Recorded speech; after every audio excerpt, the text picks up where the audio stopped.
Bienvenue à vous tous et merci d'être avec nous. L'ancienne ministre de la Santé, convoquée ce matin par la Cour de justice de la République, Agnès Buzyn, doit s'expliquer sur les choix de l'exécutif au tout début de la crise sanitaire.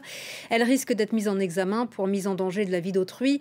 Plusieurs plaintes ont été par ailleurs déposées contre des membres du gouvernement. Agnès Buzyn avait démissionné en février 2020 pour se lancer dans la bataille des élections municipales. On retrouve tout de suite Karim Yayaoui sur place. Que lui reproche-t-on précisément? Des propos contradictoires?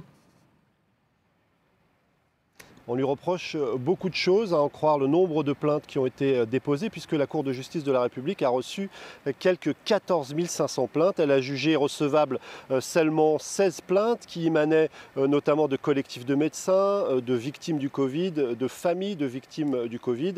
Et en substance, ce qu'on reproche à Agnès Buzyn, c'est une gestion erratique de la pandémie, une incapacité à anticiper, une gestion du matériel, notamment pour les soignants, qui a été également catastrophique, tout comme tout ce qui concernait la protection des populations, et puis un retard à l'allumage en ce qui concerne le confinement d'un certain nombre de clusters.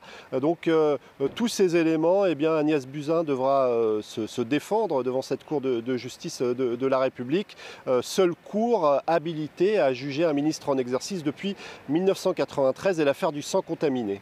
Que risque l'ancienne ministre de la Santé ?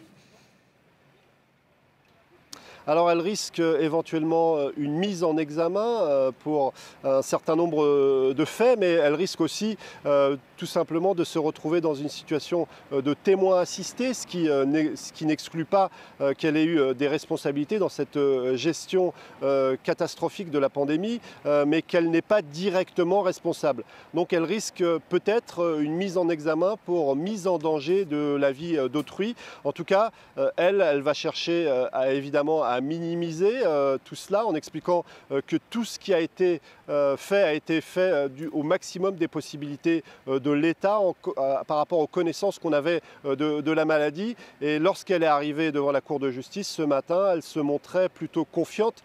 Je vous propose de l'écouter.